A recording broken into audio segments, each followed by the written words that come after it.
स्वागत है आपका अपने YouTube channel math class YT पर। और आज हम लेकर के आए हैं उच्च माध्यमिक परीक्षा 2026 राजस्थान बोर्ड के लिए उच्च माध्यमिक परीक्षा का आज के दिन गणित विषय का जो पेपर हुआ है, हम उसका सॉल्यूशन का डिटेल वीडियो लेकर आ रहे हैं। ये कंप्लीट सॉल्यूशन आपको यहाँ पे मिलेगा, हर एक क्वेश्चन का कैसे कैसे आंसर्स हो सकते हैं और क्या क्या होंगे, ठीक है, किस प्रकार से ज्ञात किए जा सकते हैं। हर एक क्वेश्चन का आपको यहाँ सटीक तरीके से समझाया जाएगा, ठीक है। तो देखिए 2026 में कैसा पेपर आया राजस्थान बोर्ड 12th कक्षा में। तो सेक्शन ए में हमारे पास सबसे पहले बहुविकल्पीय प्रश्न है। उनमें कह रहा है यदि f आर से आर में परिभाषित है और एफ एक्स बराबर 3 माइनस एक्स क्यूब का होल पावर 1/3 द्वारा प्रदत्त है तो एफ ओ एफ बराबर है, तो वही ये आंसर होगा x होगा, ठीक है। ये पहले भी कई बार हमने पीछे के वीडियोज में बता चुके हैं, इंपॉर्टेंट क्वेश्चन में था, हमारे पास शामिल था, वो आ गया है आपके पास। साइन इनवर्स 1/√2 का मुख्य मान पूछा है। तो हम जानते हैं 1/√2 साइन की टेबल में किसके लिए होता है, साइन π/4 के लिए होता है, तो वैल्यू आपको π/4 मिलेगी, तो पहला ही ऑप्शन सही है। नेक्स्ट में कहता है कि a एक वर्ग आव्यूह है यदि कब, जब पंक्ति और स्तंभों की संख्या समान हो, यानी m बराबर n हो। सीधे सीधे प्रश्न है आपके पास। फोर्थ क्वेश्चन देखें, कहता है एक मैट्रिक्स A जो कि 2/3 क्रम की है और एक मैट्रिक्स B जो भी 2/3 क्रम की है, कह रहा है 2a - b होगा। तो देखो 2a - b करेंगे तो a को 2 से मल्टीप्लाई करेंगे तो यहाँ 2 मिलेगा, 2 में से 3 माइनस करेंगे हम तो -1 बचेगा। तो -1 हमारे पास यहाँ आ रहा है, और कहाँ आ रहा है, अगले में 5 है, अगले में 2 है, अगले में -3 है। इसका मतलब केवल एक ही पहले ऑप्शन में -1 है, बाकी घटाने की जरूरत नहीं है। तो स्मार्ट तरीके से आंसर दीजिए एमसीक्यूज में, तो पहला ऑप्शन ए सही है। चलिए नेक्स्ट क्वेश्चन देखते हैं। नेक्स्ट में कहता है फिफ्थ में कि सारणिक का मान पूछा गया है। तो सारणिक का मान पूछा है तो हम इसे मल्टीप्लाई करें तो ये मल्टीप्लाई होगा इसके साथ, तो ये वैल्यू है वो सीधी फॉर्मूले के हिसाब से x³ + 1 बन जाएगी, ठीक है, क्योंकि सीधा फॉर्मूला है x³ + 1 के लिए। 1³ कह सकते हो, लेकिन 1³ की वैल्यू 1 ही होती है, इसलिए 1 लिख रहे हैं हम। और इन दोनों को करते हैं तो क्या मिलता है x² - 1, हम इसे माइनस करेंगे तो आंसर मिलेगा x³ - x², और 1 और 1 ऐड होकर के हो जाएंगे 2। तो ऐसा ऑप्शन है हमारे पास, ऑप्शन से, ठीक है। नेक्स्ट में देखें तो यदि 2x + 3y बराबर में sin y हो तो dy/dx पूछा गया है। ये भी एक इंपॉर्टेंट क्वेश्चन में था भाई, ठीक है, एग्जाम में पूछा हुआ है बार बार। तो हम x के लिए अवकलन करेंगे तो 1 हो जाएगा, प्लस में 3 y के लिए करेंगे तो dy/dx हो जाएगा, और sin y का करेंगे तो cos y होगा, और y का करेंगे तो dy/dx होगा। dy/dx के टर्म को इधर ले आएंगे तो 2 = dy/dx को कॉमन ले लेंगे, ये हो जाएगा cos y - 3, cos y - 3 का भाग दे देंगे तो बटे में cos y - 3 ऑप्शन बे में है, तो बे सही हो जाएगा, ठीक है। अगले क्वेश्चन पे ध्यान दें तो यदि y = cos inverse 1 - x² / 1 + x², तो भाई यहाँ ये value cos inverse 1 - x² / 1 + x², ये हम जानते हैं, इनवर्स फंक्शंस में पढ़ के आए हैं, इनवर्स ट्रिग्नोमेट्री फंक्शंस में, कि ये 2 tan इनवर्स x के बराबर होता है। बस इसके लिए अवकलन लिखना है। अवकलन सीधा सा होगा, 2 तो 2 रहेगा, tan इनवर्स x का हो जाएगा 1/1 + x², तो ऐसा 2/1 + x² ऑप्शन से में है, तो सही है। नेक्स्ट क्वेश्चन देखें, 8वां कह रहा है एक वृत्त की त्रिज्या r बराबर 5 सेंटीमीटर पर r के सापेक्ष क्षेत्रफल में परिवर्तन की दर। वृत्त का क्षेत्रफल होता है πr², हम इसे r के सापेक्ष डिफरेंशिएट कर दें तो ये मिलेगा 2πr, ठीक है। r के रेस्पेक्ट में डिफरेंशिएशन करेंगे तो 2πr मिलेगा, इसमें r की जगह 5 रखना है तो आंसर मिलेगा 10π, ठीक है। तो 10π आपके पास ऑप्शन द में है। चलिए नेक्स्ट क्वेश्चन देखें हम। नेक्स्ट में कह रहा है कि एक समाकलन ज्ञात करना है जिसमें कह रहा है sin² और cos² से डिवाइड किया गया है। तो हम क्या करेंगे, ऊपर जो dx है उसकी जगह क्या यूज ले लेंगे, 1 की जगह sin² प्लस में cos² यूज ले लेंगे, और नीचे है ही sin² cos², इससे हम इसको डिवाइड कर देंगे। अच्छा, डिवाइड करेंगे तो क्या होगा, एक जगह साइन कट जाएगा, 1/cos² बचेगा, और दूसरे पार्ट में 1/sin² बचेगा, ठीक है। और 1/cos² को हम कहते हैं sec², और sin² का रेसिप्रोकल है वो cosec² के रूप में हो गया, ठीक है।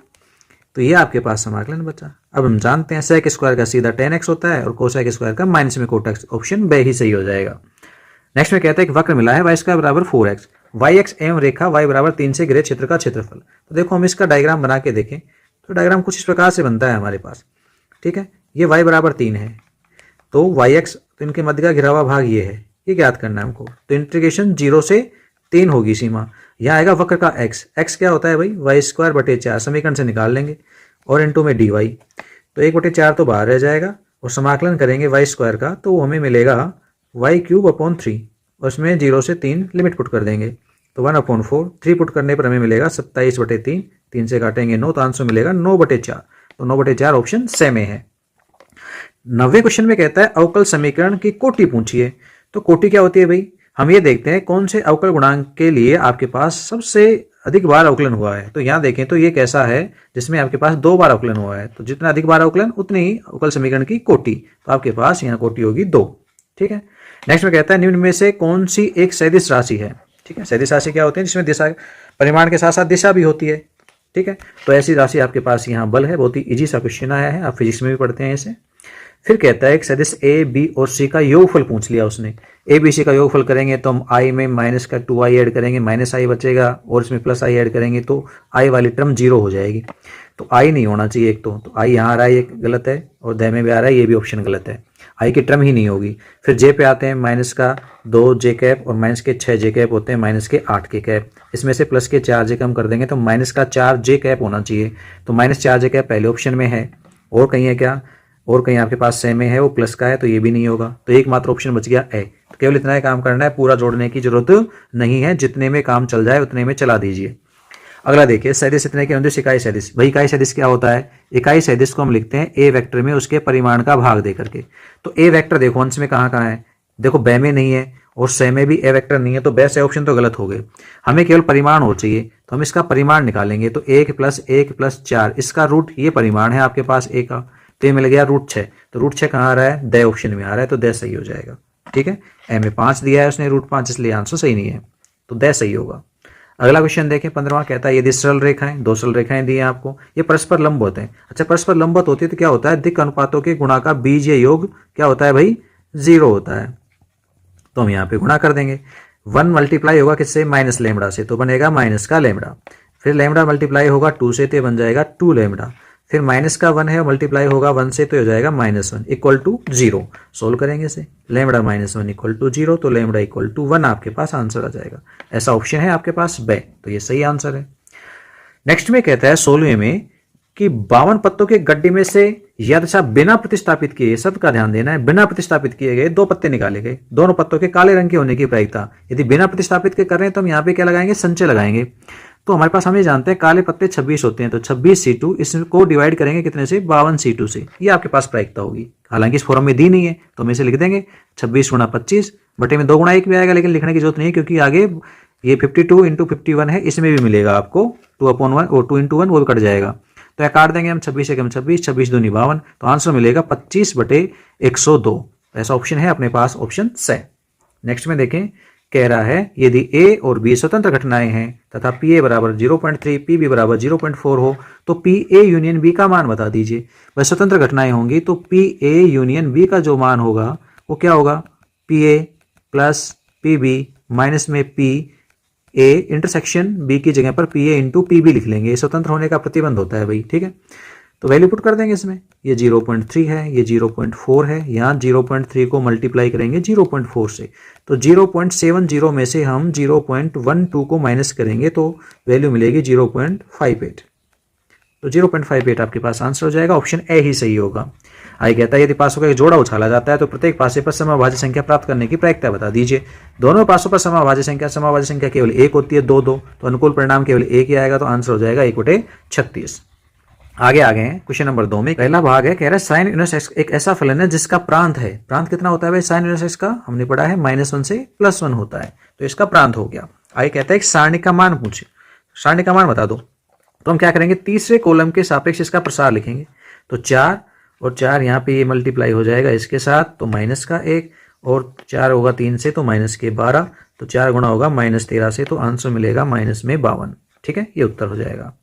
अगला देखें, कहता है कि परिवर्तनशील घन का किनारा 3 सेंटीमीटर प्रति सेकंड की दर से बढ़ रहा है, घन का आयतन खालिस्तान दर से बढ़ रहा है, जबकि किनारा 10 सेंटीमीटर लंबा है। यदि हम घन के किनारे को x मान लेते हैं तो आपके पास आयतन v क्या होगा, x3। ठीक है, अब इसमें परिवर्तन की दर पूछी उसने, dv/dt, ये पूछ रहा है वो कितना है। ठीक है, हम डिफरेंशिएट कर देंगे t के रेस्पेक्ट में, तो ये हो जाएगा 3x², x का हो जाएगा dx/dt। अब उसने वैल्यू दी है, कह रहा है किनारा है उसकी लेंथ तो कितनी है 10 सेंटीमीटर, तो 10 का स्क्वायर, और कह रहा है ये किनारे में परिवर्तन की दर है कितना है 3 सेंटीमीटर प्रति सेकंड, तो यहाँ 3 और गुणा में आ जाएगा, तो आंसर हो गया आपके पास कितना 900 सेंटीमीटर क्यूब प्रति सेकंड। तो आपके पास यहाँ फिल इन द ब्लैंक के लिए आंसर हो गया 900 सेंटीमीटर क्यूब प्रति सेकेंड। ओके, नेक्स्ट में कह रहा है इंटीग्रेशन कर दीजिए, तो ये तो इजी सा इंटीग्रेशन है। 2x का integration x square upon 2 minus 3 कोस का इंटीग्रेशन क्या होता है साइन x, और e की पावर x का e की पावर x ही होता है। 2 से 2 कैंसिल हो जाएगा और इसमें हम c ऐड कर देंगे, समाकलन स्थिरांक। अगले में कहता है अवकल समीकरण का व्यापक हल बता दीजिए, तो ये भी इजी सा है।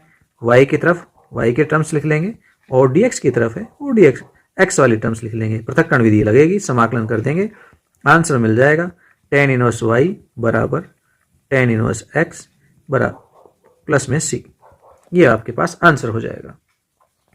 नेक्स्ट में कहता है बिंदु P तथा Q को मिलाने वाला एवं P से Q की तरफ निर्देशित सदिश यानी PQ वेक्टर पूछा उसने। PQ क्या होगा भाई, OQ माइनस में OP सदिश, ये स्थिति सदिश है। OQ में से OP घटा दीजिए, तो आप देखो -1 में से 2 घटाएंगे तो माइनस में 3 i कैप होगा, -2 में से 3 घटाएंगे तो माइनस के 5 j कैप हो जाएंगे, और माइनस के 4 में से हम 0 घटा देंगे तो आपके पास माइनस का ही 4 k कैप रह जाएगा। ओके, ये आपके पास आंसर होगा PQ वेक्टर। चलिए नेक्स्ट क्वेश्चन देखते हैं, वेरी शॉर्ट आंसर टाइप के क्वेश्चन हैं। ठीक है, प्रश्न नंबर 3 के भाग हैं ये, आपके पास 13 क्वेश्चन आएंगे। देखते हैं इन सभी को। पहला पार्ट देखते हैं। पहले भाग में कहता है ए मैट्रिक्स ए है, एक मैट्रिक्स बी है, तो ए इंटू बी फाइंड कर दीजिए। देखो ये है 2/3 क्रम की और ये है 3/2 क्रम की, तो प्राप्त होने वाले कितने की होगी 2/2 की। तो आपको जो ए बी मिलेगी वो 2/2 क्रम की मिलेगी। और कैसे मिलेगी, आप पहली पंक्ति को पहले स्तंभ से गुणा कर दीजिए। करिए, 1 गुणा होगा 2 से 2, -2 4 से होगा तो माइनस के 8, और 3 को करेंगे 2 से तो हो जाएगा 6। फिर इसी पंक्ति को दूसरे स्तंभ से मल्टीप्लाई करेंगे, तो 1 गुणा होगा किससे 3 से, कितने हो गए 3। फिर -2 गुणा होगा 5 से, हो गया -10। फिर 3 गुणा होगा आपके पास 1 से, तो हो गया +3। पहली पंक्ति का गुणा कंप्लीट होता है। फिर आएंगे हम दूसरी पंक्ति पे, दूसरी पंक्ति को करेंगे पहले स्तंभ से गुणा, तो क्या होगा भाई -4 गुणा होगा 2 से, तो -8 बन जाएंगे। 2 गुणा हो जाएगा 4 से, तो ये +8 हो जाएंगे, और 5 गुणा हो जाएगा 2 से, तो ये +10 हो जाएंगे। ऐसे ही इसी दूसरी पंक्ति को दूसरे स्तंभ से भी गुणा करना है, तो -4 गुणा होगा इस बार 3 से, तो -12 होंगे। फिर 2 गुणा होगा 5 से, तो +10 होंगे, और 5 गुणा होगा 1 से, तो ये हो जाएंगे +5। तो आपके पास ए बी जो मैट्रिक्स आएगी वो फर्स्ट में तो हो गया 0a, नेक्स्ट वाले में आ गया -4, नेक्स्ट यहाँ देखें तो आई +10, और यहाँ टोटल करके देखें 15 में से 12 घटाएंगे तो 3, ये आपके पास मैट्रिक्स आ जाएगी। ओके, चलिए नेक्स्ट देखो, कह रहा है एक सारणिक का मान ज्ञात कर दीजिए। इस सारणिक का मान निकालेंगे, पहली पंक्ति के सापेक्ष प्रसार लिख देते हैं, तो 0 वाला तो छोड़ देते हैं। नेक्स्ट क्या आएगा माइनस का साइन अल्फा, और इसके लिए साइन अल्फा में हम इसे छोड़ेंगे और इसे छोड़ेंगे, तो माइनस का साइन अल्फा गुणा होगा 0 से, तो 0 हो जाएगा ये तो। फिर माइनस कोस अल्फा गुणा होगा साइन बीटा से, तो हो जाएगा कोस अल्फा और साइन बीटा, ये पहली स्टेप। फिर क्या करेंगे, फिर हम करेंगे माइनस कोस अल्फा के लिए, तो माइनस में कोस अल्फा। तो इस वाले केस में क्या होगा, इस पंक्ति को सिस्टम को छोड़ देंगे, ये दोनों गुणा होंगे तो मिलेगा साइन अल्फा और साइन बीटा। ठीक है, और ये गुणा होगा वो 0 हो जाएगा, तो -0। इसे आप सरल करें, सरल करेंगे तो माइनस माइनस हो गया प्लस, तो sine alpha cos beta cos alpha sign beta, और माइनस में कोस अल्फा साइन अल्फा और साइन बीटा। ठीक है, ये दोनों सेम टर्म्स हैं, कट जाएंगे, प्लस माइनस किए हैं तो आपके पास सारणिक का मान 0 आ जाएगा। नेक्स्ट देखें, कह रहा है यदि y बराबर e की power x upon sine x है तो dy/dx ज्ञात कर दीजिए। बिल्कुल कर देंगे। y के लिए डिफरेंशिएशन क्या हो जाएगा dy/dx, और ऊपर वाले में हम भाग नियम लगा देंगे। भाग नियम कहता है हर का स्क्वायर करिए, हर को लिखिए और अंश का अवकलन कर दीजिए। ठीक है, फिर माइनस अंश और हर का अवकलन कर दीजिए, यानी साइन x का अवकलन कर लीजिए। तो क्या मिला, e की पावर x का अवकलन e की पावर x होगा, बाकी sine x as it is. Next वाले में e की पावर x ऐसे कैसे, और साइन का अवकलन हो गया कोस x, और बटे में आ गया आपके पास साइन स्क्वायर x। e की पावर x को कॉमन ले लेंगे, आंसर आ जाएगा साइन x माइनस में कोस x upon sine square x, ये उत्तर हो जाएगा। ओके, चलिए नेक्स्ट देखते हैं। फोर्थ में कह रहा है y इक्वल टू e की पावर x, e की पावर x स्क्वायर, इसी क्रम में e की पावर x की पावर 5 dy/dx चाहिए यहाँ पर भी, तो सीधा सा ये तो एक स्टेप में आ जाएगा। dy/dx करेंगे तो e की पावर x, अगले में e की पावर x स्क्वायर, और x स्क्वायर का करेंगे तो 2x, ऐसे ही चलता रहेगा। लास्ट वाले में e की पावर x की पावर 5, और x की पावर 5 का करेंगे तो 5x की पावर 4 हो जाएगी, तो ये आपके पास अवकलन हो जाएगा। ठीक है, इजी सा था। 5वें में कहता है हवा के एक बुलबुले की त्रिज्या 1/2 सेंटीमीटर प्रति सेकंड की दर से बढ़ रही है। बुलबुले का आयतन किस दर से बढ़ रहा है, जबकि त्रिज्या कितनी है 1 सेंटीमीटर। बुलबुला कैसा होता है भाई, गोलाकार होता है, ठीक है। तो आयतन पूछा गया है, तो गोले का आयतन होता है 4/3 पाई आर क्यूब। ओके, हम इसे टी के रेस्पेक्ट में डिफ्रेंशिएट कर दें तो dv अपॉन dt, 4π/3 तो कांस्टेंट है, आर क्यूब का डिफ्रेंशिएशन हो जाएगा 3r² और आर का हो जाएगा dr अपॉन dt। 3 से 3 कैंसिल हो गया, बस अब वैल्यू पुट कर दीजिए। क्या कह रहा है, त्रिज्या में जो परिवर्तन की दर है वो 1/2 प्रति सेंटीमीटर है, तो dr अपॉन dt का मान तो 1/2 हो गया और r की वैल्यू 1 है, तो रखेंगे 4π × 1 का स्क्वायर × 1/2। तो 2 से कट करेंगे 4 को तो 2 आ जाएगा यहाँ, तो आंसर आ गया 2π, ठीक है। और कितना, सेंटीमीटर क्यूब प्रति सेकंड, ये आंसर होगा भाई। ओके, छठे में कह रहा है किसी उत्पाद की x इकाइयों की विक्रय से प्राप्त कुल आय रुपए में कितनी है। rx बराबर 3x² प्लस 26x प्लस में 15 से प्रदत्त है। सीमांत आय ज्ञात कीजिए, जबकि x बराबर कितना है 7 है, तो कर देंगे x बराबर 7 पे। सबसे पहले हमें r' चाहिए, इसका अवकलन करेंगे तो हो जाएगा 26x, और 26x का करेंगे तो 26 और 15 का हो गया 0, ये r' है। इसमें x = 7 पुट कर देंगे, ठीक है, तो कितना मिलेगा, वो ही आपके पास सीमांत आय हो जाएगी। तो 7 रख देंगे, 26 गुणा में 7 और प्लस में 26, यानी 26 गुणा 8, तो 26 को आप 8 से गुणा कर लीजिए, वो आपके पास आंसर हो गया। 8 6 48, 8 और 8 2 16 4 20, 208। ओके, चलिए नेक्स्ट देखते हैं। हल कीजिए, समाकलन मिला है, समाकलन भी अच्छा है, एक अप्रमेय फलन के रूप में समाकलन है। ऐसे केसेस में हम कहते हैं पूर्णवर्ग बनाने के लिए, पूर्ण बनाने के लिए हम इसमें एक जोड़ेंगे और क्या करेंगे, एक घटा देंगे, तो एक हमने लास्ट में घटा दिया। अब क्या लिखना है इसको हमें इस प्रकार से लिखना है, माइनस कॉमन लेके, माइनस कॉमन लिया तो x² पॉजिटिव हो गया, माइनस का 2x हो गया, प्लस का 1 हो गया, और आगे लिखें तो ये हो गया dx upon √1 minus x minus 1 का होल स्क्वायर। और ये किसके लिए फॉर्मूला है, साइन के लिए, हो जाएगा sine inverse x minus 1 upon 1, ठीक है। तो आंसर ये रह जाएगा साइन इनवर्स x माइनस 1 और प्लस में c, ये उत्तर होगा, ठीक है। नेक्स्ट में कहता है 8वें में कि वृत्त का क्षेत्रफल ज्ञात कर दीजिए। वृत्त का क्षेत्रफल समीकरण मिला x² प्लस y² बराबर में a², तो वृत्त का क्षेत्रफल निकालेंगे तो भाई हम ये जानते हैं, हम एक क्वाड्रेंट का क्षेत्रफल निकालेंगे इस केसेस में, उसी के सापेक्ष ये वृत्त है वो सममित है, तो इसको 4 गुणा कर देंगे। तो सीमाएं कहाँ तक रहेंगी, सीमाएं x बराबर 0 से x बराबर a तक हम केवल फर्स्ट क्वाड्रेंट की वैल्यू फाइंड करेंगे, उसको 4 से गुणा कर लेंगे, तो सीमाएं हो जाएंगे 0 से a, या वक्र का y आएगा, y का मान होगा a² माइनस में x² इंटू dx। सीमाएं 0 से a है, ठीक है, इसको 4 से गुणा कर लेंगे और 4 से गुणा करते आपके पास संपूर्ण पृष्ठीय क्षेत्रफल आ जाएगा, ठीक है। तो वो कितना होगा, तो आपके पास हो जाएगा πa²। आप हल करेंगे, आप इसे फॉर्मूला लग जाएगा, सीधा सा है। आय कहता है सत्यापित कीजिए कि फलन y बराबर a cos x प्लस में b sin x है, जिसमें a b belongs to r। अवकल समीकरण इतने का हल है। कोई बात नहीं, जो फलन दे रखा है उसी पे काम करेंगे हम। पहले फलन का एक बार अवकलन करेंगे, y का पहली बार अवकलन y dash, a constant, cos का होता है कितना माइनस का sin x प्लस में b, और sin का होता है cos x। ओके, हम इसका एक बार फिर से अवकलन करेंगे, जिसे कहते हैं y डबल डैश, तो a तो कांस्टेंट है, माइनस भी ऐसे कैसे, sin का अवकलन क्या हो जाएगा cos x, और cos का करेंगे तो माइनस का sin x, और b कांस्टेंट है वो ऐसे ही जाएगा, माइनस कॉमन ले लेंगे, a cos x और प्लस में b sin x। और देखो यही क्वेश्चन, इसका मतलब ये माइनस y के बराबर है, तो आप देखेंगे y डबल डैश प्लस में y इक्वल टू 0, ये आपके पास अवकल समीकरण आ गई। तो बिल्कुल अवकल समीकरण इसी का हल है, सिद्ध हो गया है, ठीक है ना। हमने हल से अवकल समीकरण को प्राप्त कर लिया है। नेक्स्ट क्वेश्चन को देखें तो कह रहा है दो सदिश a तथा b के परिमाण क्रम से √3 एवं 2 हैं और a vector dot b vector equal to √6 है, तो a और b के बीच का कोण ज्ञात कर दीजिए।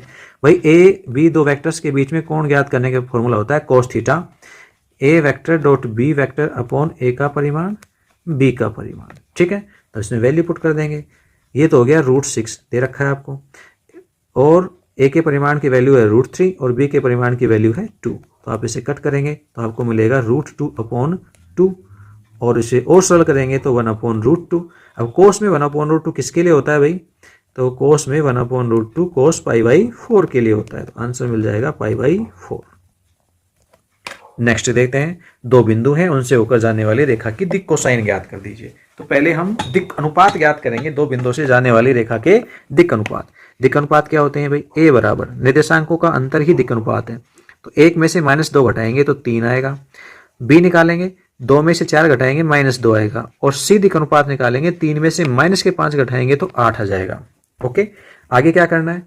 आगे आपको तीनों दिक् अनुपातों के वर्गों का योग करना है, तो उसका रूट लेना है। वो वैल्यू हमारे काम आएगी दिक् कोसाइन ज्ञात करने में।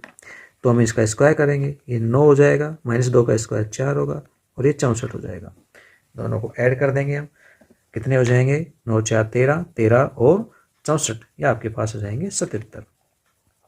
ठीक है, तो ये रूट 77 हो गया। अब देखो एल क्या होता है? एल होता है ए अपॉन रूट सिग्मा ए स्क्वायर। ऐसे ही एम होता है, ऐसे ही एन होता है। तो एम आ जाएगा बी अपॉन रूट सिग्मा ए स्क्वायर। तो वैल्यू आपके पास है, ऐसे एन भी आएगा। तो मैं एल लिख देता हूँ।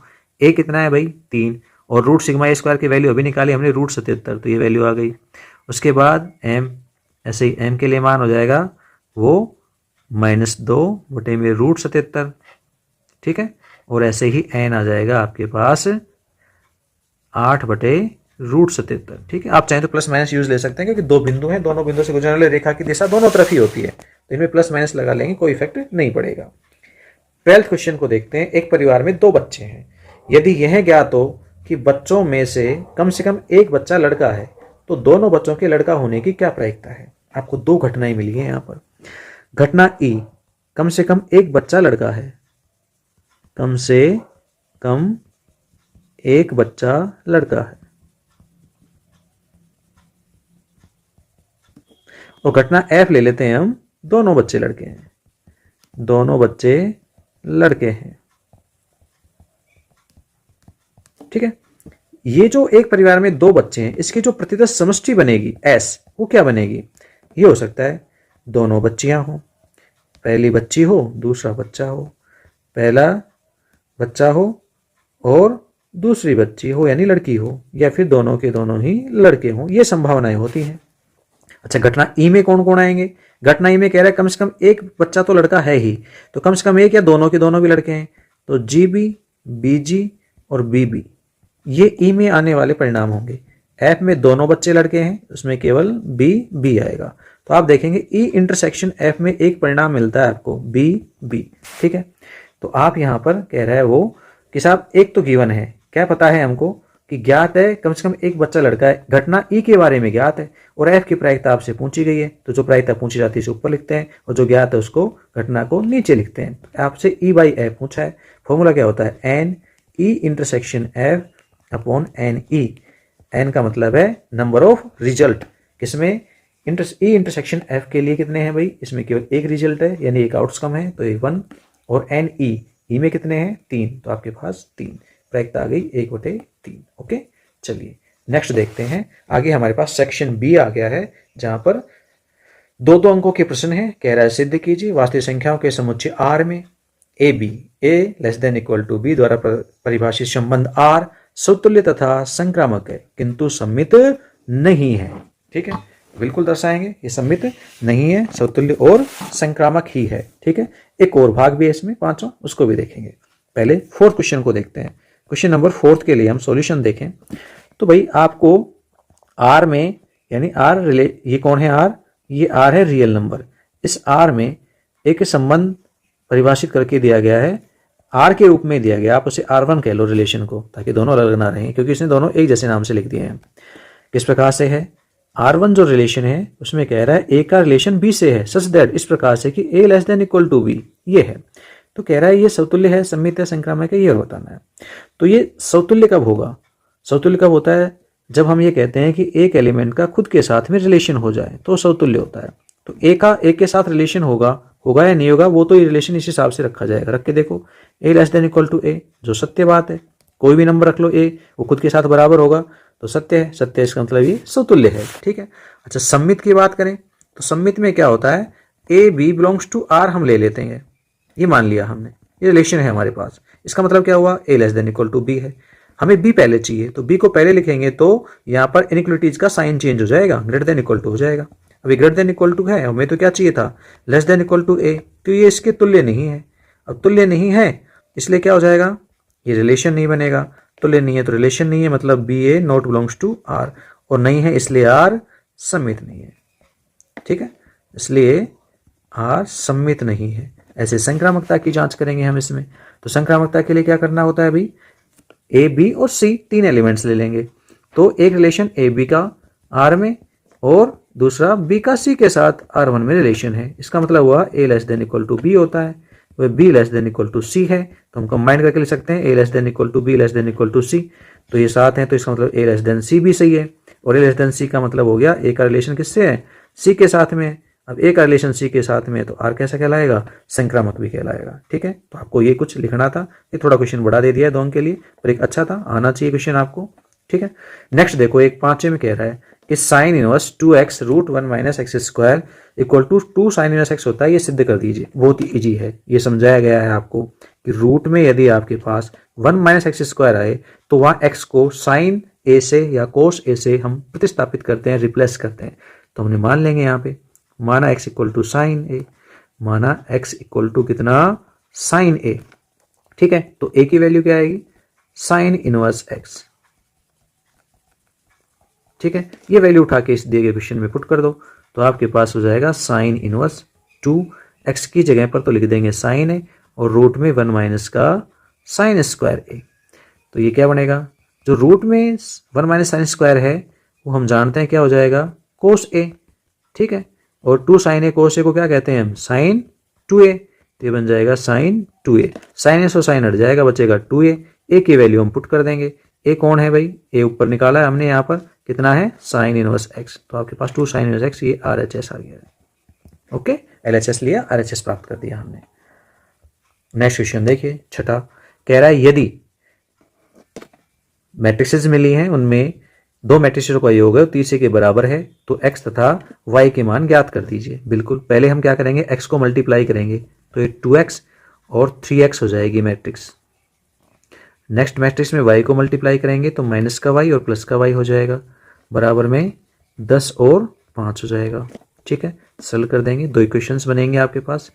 2x दोनों को ऐड करेंगे तो 2x माइनस में y और 3x प्लस में y, ये इस तरफ की मैट्रिक्स हो गई, और इस तरफ कितना है, 10 और 5।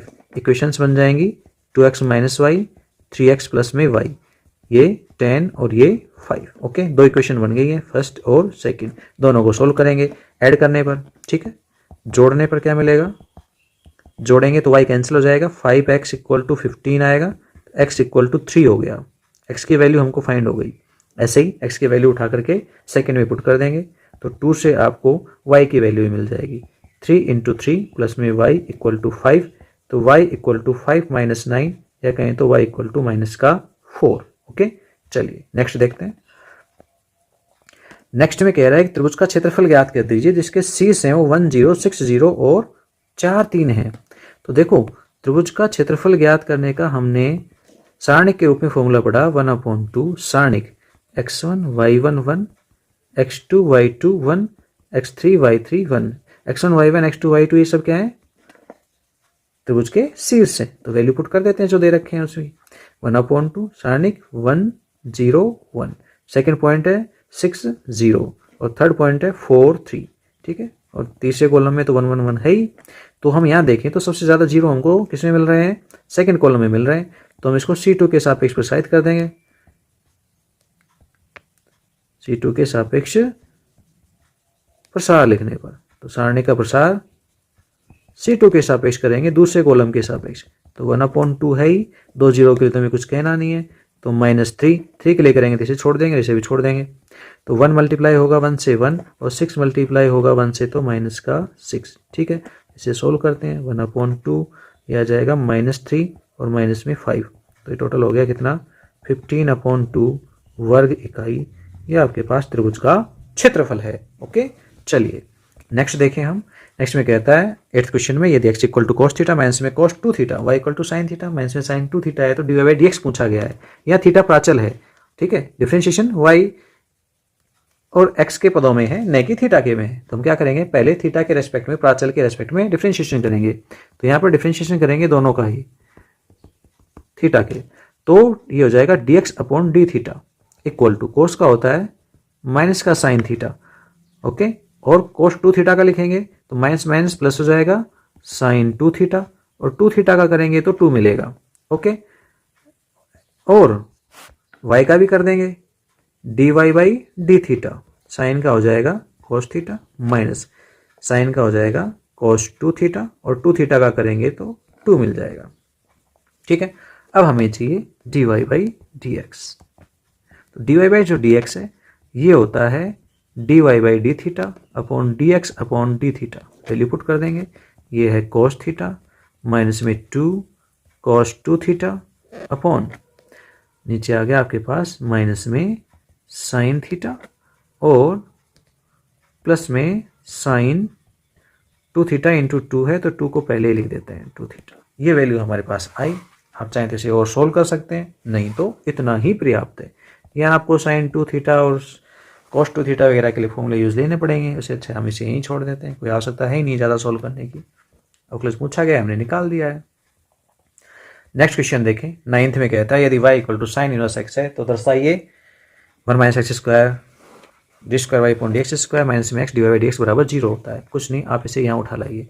y इक्वल टू क्वेश्चन मिला sine inverse x. Okay, differentiation करेंगे, y का क्या होगा D Y by D X, sine का क्या होता है 1 अपॉन रूट 1 माइनस में एक्स स्क्वायर होता है। ठीक है, आगे हम रूट 1 माइनस एक्स स्क्वायर को इधर मल्टीप्लाई कर देते हैं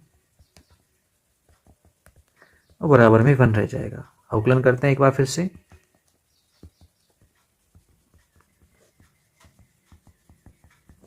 तो यहाँ गुणन नियम काम आएगा। First functions 1 minus x square as it is, second D Y by D X का हम एक बार फिर से अवकलन करेंगे और फिर plus D Y by D X, और डिफ्रेंशिएट करना है आपको रूट 1 माइनस एक्स स्क्वायर का, और 1 का हो जाएगा 0। D Y by D X का एक बार फिर से अवकलन करेंगे हम, तो वो हमारे पास वैल्यू आएगी D square Y upon D X square. यहाँ D Y by D X है, यहाँ रूट 1 माइनस एक्स स्क्वायर का करेंगे तो रूट के लिए डिफ्रेंशिएशन होता है 1 अपॉन 2 रूट, और रूट में जो वैल्यू है वो एज इट इज, ये तो रूट के लिए हो गया। अब आपको 1 माइनस एक्स स्क्वायर का भी अवकलन करना पड़ेगा। ठीक है, करते हैं। साथ साथ में हम क्या कर रहे हैं, यहाँ पर अपॉन में आपके पास जो वैल्यू है रूट 1 माइनस एक्स स्क्वायर, आप चाहें तो इसे एलसीएम ले लीजिए, तो ये D square Y upon D X square, और यहाँ D Y by D X into 1 upon 2 root 1 minus का एक्स स्क्वायर, और यहाँ 0 माइनस का 2x मिलेगा। इस 2 से ये 2 कैंसिल हो जाएगा, और ये जो रूट 1 माइनस एक्स स्क्वायर को एलसीएम लेंगे तो इधर सामने वाले में मल्टीप्लाई होगा तो रूट हट जाएगा, और यह आ जाएगा D square Y upon D X square. यहाँ वैल्यू मिलेगी माइनस में x और D Y by D X. ठीक है, और जो एलसीएम है उस एलसीएम का सामने 0 से मल्टीप्लाई करने पर 0 हो जाएगा। तो उसने देखो यहीं सिद्ध करवाया है x D Y by D X equal to 0, ये मान हमें चाहिए था, मिल गया है। ठीक है, चलिए नेक्स्ट क्वेश्चन देखें हम। 10th में कहता है F x equal to 3x की पावर 4 प्लस में 4x cube minus 12 x square plus में 12 द्वारा प्रदत्त फलन f के स्थानीय उच्चतम और स्थानीय निम्नतम मान ज्ञात कीजिए।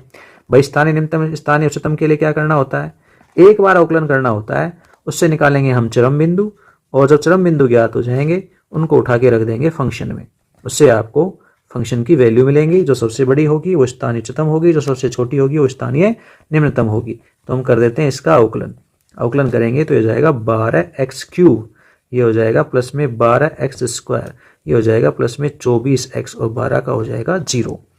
तो f डैश x में आप देखेंगे आपको 12 कॉमन मिला और साथ में x भी मिल रहा है, तो 12x हमने कॉमन ले लिया, एक्स स्क्वायर बचा प्लस में x बचा माइनस के 2 बचे।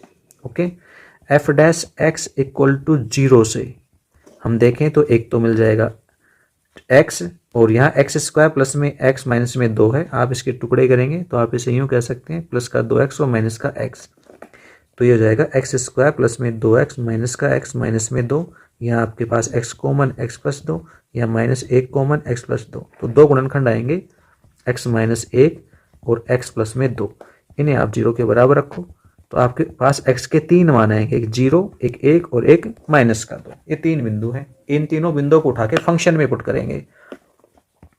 तो सबसे पहले हम निकालते हैं f0 पुट करेंगे तो आपके पास वैल्यू आएगी केवल 12, एफ 1 रखेंगे तो 3 + 4 - 12 प्लस में 12 कैंसिल हो जाएगा, वैल्यू आ गई 7। और यदि हम 2 पुट करेंगे माइनस का तो क्या मिलेगा, 2 रखेंगे 2 की पावर 4 16, 16 को 3 से मल्टीप्लाई करेंगे 48, अगले में रखेंगे तो -8 गुणा 4, 8 चौक 32 माइनस के 32, और नेक्स्ट में रखेंगे तो 12 चौक 48 माइनस के 48, ठीक है, और आगे प्लस के 12, -48 कैंसिल हो जाएगा, -32 और प्लस के 12 माइनस के 20। अब आप देखो इनमें से स्थानीय उच्चतम मान तो आया 12, ठीक है, ये कौन है, मैक्सिमम है स्थानीय उच्चतम, और ये कौन है, मिनिमम है। नीचे जगह नहीं है इसलिए मैं लिख नहीं पा रहा हूँ, आपको लिखना है स्थानीय उच्चतम मान 12 फलन का और स्थानीय निम्नतम मान माइनस का 20 होगा, ठीक है। नेक्स्ट क्वेश्चन को देखें, कहता है ज्ञात कर दीजिए, समाकलन पूछा है इंटीग्रेशन x² अपॉन 1 - x की पावर 6 dx। तो देखो नीचे आपके पास घात 6 तक है, हम तो भाई इतना जानते हैं हम स्क्वायर तक के लिए समाकलन कर सकते हैं, पर यहाँ तो पावर कितनी मिल गई, 6 मिल गई। 6 मिल गई तो क्या करेंगे, 6 को स्क्वायर में कन्वर्ट करने के लिए हम इसे ऐसा ले सकते हैं x³ का स्क्वायर, ठीक है, और x³ को हम t मान लेते हैं, माना x³ = t, डिफ्रेंशिएशन करेंगे तो x³ का हो जाएगा 3x², x के लिए dx, t के लिए dt। तो आपके पास x² dx = वैल्यू आ गई dt/3। ये वैल्यू उठा के यहाँ पुट कर देंगे, इसलिए i आपके पास चेंज हो जाएगा, अंश जो है x² dx वहाँ पर आ जाएगा dt/3, 3 को हमने लिख दिया बाहर, और नीचे आ गया 1 - का t², ठीक है। तो dt/1 - t² के लिए हमें समाकलन लिखना है, तो ये होता है 1/3, ठीक है, इंटू 1/2a, a की वैल्यू 1 है, और log ऐसे कैसे 1 + t/1 - का t, और प्लस में c और ऐड कर देंगे, t की वैल्यू वापस पुट कर लीजिए, आंसर हो गया 1/6 log 1 + x³/1 - x³, ठीक है, और प्लस में c, ये उत्तर हो जाएगा भाई, ओके। नेक्स्ट देखते हैं, कहता है प्रथम चतुर्थांश में वृत्त x² + y² = 4 एवं रेखाएं x = 0 और x = 2 से घिरे क्षेत्र का क्षेत्रफल पूछा गया है केवल फर्स्ट क्वाड्रेंट में। देखो पीछे तो पूरे वृत्त का क्षेत्रफल उसने एक अंक में ही पूछ लिया, और यहाँ सेम वही वृत्त है आपके पास फिर से, और इस बार उसने केवल फर्स्ट क्वाड्रेंट के अंतर्गत वैल्यू पूछी है।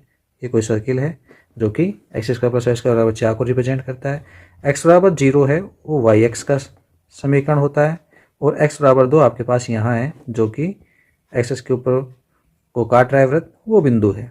तो इनके मध्य फर्स्ट क्वाड्रेंट का ये भाग पूछा गया है कि इसका क्षेत्रफल बता दो कितना है। बिल्कुल समाकलन है वो 0 से 2 तक होगा, तो छायांकित भाग का जो क्षेत्रफल आएगा वो समाकलन 0 से 2, सीमाएं 0 से 2 बनेंगी, यहाँ आएगा वक्र का y इंटू dx, तो y फाइंड कर लेंगे हम, 0 से 2 वक्र का y आप यहाँ से निकालो क्वेश्चन में से, तो y मिलेगा √4 - x², तो √4 - x² dx हो जाएगा। समाकलन करेंगे हम यहाँ पर, तो ये समाकलन होगा x/2 √4 - x² और प्लस 4/2 sin 1 x/2, ठीक है, और ये सीमा होगी 0 से 2, पुट कर दीजिए। जब 2 रखेंगे तो ये टर्म्स 0 हो जाएगी, और जब 2 यहाँ रखेंगे तो ये 2 sin 1 1 हो जाएगा। 0 रखने पर ये टर्म है वो 0 हो जाएगी, और यहाँ 0 रखने पर ये टर्म भी 0 हो जाएगी, ठीक है। तो इसे सोल्व करेंगे, 2 sin 1 1, sin 1 की वैल्यू होती है कितनी, π/2, और 2 से 2 कैंसिल हो जाएगा, तो आपके पास यहाँ आंसर आ जाएगा π² इकाई, ठीक है। एक क्वाड्रेंट की है वो, केवल पूरे वृत्त के लिए आपके पास 4π होगा, तो एक क्वाड्रेंट के लिए कितना हो जाएगा, 1/4 यानी π। नेक्स्ट देखो, उस समांतर चतुर्भुज का क्षेत्रफल ज्ञात कीजिए जिसकी संलग्न भुजाएं सदिश a और b द्वारा दी गई हैं। तो संलग्न भुजाएं दी गई हों तो हमें समांतर चतुर्भुज का क्षेत्रफल ज्ञात करने के लिए दोनों सदिशों का सदिश गुणन चाहिए होता है। तो सदिश गुणन करेंगे हम यहाँ पर i, j और k। सारणी की सहायता से इसे सोल्व करेंगे, 3, 1, 4 और b के अदिश घटक हैं 1, -1 और +1। इसे सोल्व करें तो i के लिए 1 + 4 -j और j के लिए हो जाएगा 3 - 4, और प्लस में k के लिए हो जाएगा -3 - 1, ठीक है।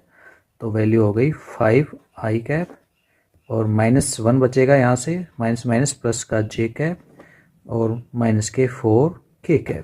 ये हमारे पास a क्रॉस b आया। हम इसका a vector cross b vector का परिमाण भी फाइंड कर लेते हैं। तो हो जाएगा 25 + 1 + 16। ऐड करते हैं हम इसको, 25 से 26, 26 और 16 आपके पास हो गए 42। ठीक है, तो √42 आपके पास a क्रॉस b है। इसलिए समांतर चतुर्भुज का क्षेत्रफल √42,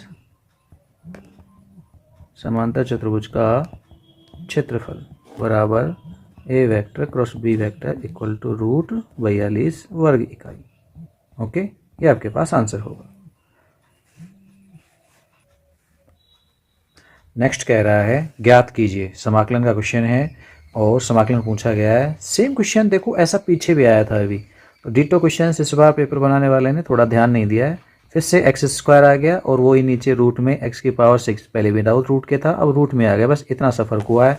तो अभी समझाया था हम केवल स्क्वायर पे वर्क करते हैं। तो क्या करेंगे, यहाँ हम इसे थोड़ा सा चेंज करेंगे, लिखेंगे x² अपॉन रूट x³ का स्क्वायर, ठीक है ना, और इधर भी a³ का स्क्वायर हो जाएगा। ओके, यहाँ हम क्या करेंगे, x³ को t मानेंगे। सेम डिटो क्वेश्चन रिपीट हो गया है, बस रूट और विदाउट रूट के लिए फॉर्मूले चेंज हो जाएंगे, बाकी पैटर्न वही है दोनों का सेम। माना x³ equal to t, differentiate करेंगे तो 3x² dx equal to dt, ठीक है, या x² dx equal to dt upon 3। इसलिए i equal to integration x² dx की जगह पर dt अपॉन 3 को हमने बाहर लिख दिया है, रूट में आ जाएगा t² प्लस में a³ का स्क्वायर। ओके, और ये समाकलन है, वो लॉग में आता है, हम जानते हैं इसको। तो 1/3 log t plus root t² plus में a³ का स्क्वायर, ये समाकलन हो गया। t की वैल्यू वापस पुट कर देंगे तो आंसर हो गया 1/3 log t की जगह x³ और प्लस रूट, यहाँ x³ रखेंगे तो हो जाएगा x⁻⁶ प्लस में a⁻⁶ और प्लस में c, ये आंसर हो जाएगा भाई। ओके, चलिए नेक्स्ट देखते हैं। नेक्स्ट में कहता है i इक्वल टू इंटीग्रेशन, इसी का अथवा वाला भाग है। ये क्वेश्चन भी इजी सा आया है आपके पास, x² - 9 इंटू dx। कहता है आंशिक भिन्नों की सहायता से कर दीजिए।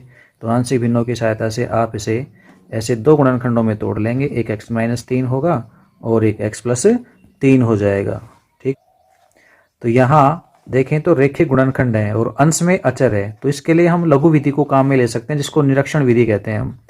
तो निरीक्षण विधि क्या कह रही है, निरीक्षण विधि से हम इसको आंशिक भिन्नों में बदल देंगे, 1/x - 3 x + 3 ऐसा है। तो हमने पढ़ा था अंश बटे दोनों गुणनखंडों का अंतर आएगा आपके पास 6, और अंदर क्या लिखेंगे, छोटे वाले गुणनखंड में से बड़े वाले गुणनखंड को माइनस कर देंगे। तो ये टुकड़े कुछ इस प्रकार से हो जाएंगे, बजाय a भी माने करके हम इसे शॉर्ट रूप में ऐसा कर सकते हैं। तो ये हो जाएगा इस बार 1/6 इंटीग्रेशन, और यहाँ 1/x - 3 minus 1/x + 3 into dx कर दीजिए समाकलन। 1/6 यहाँ आ जाएगा log x - 3 माइनस में log x + 3, और फाइनल हो जाएगा 1/6 log x - 3 अपॉन x + 3, ठीक है, और ऐड कर देंगे प्लस c।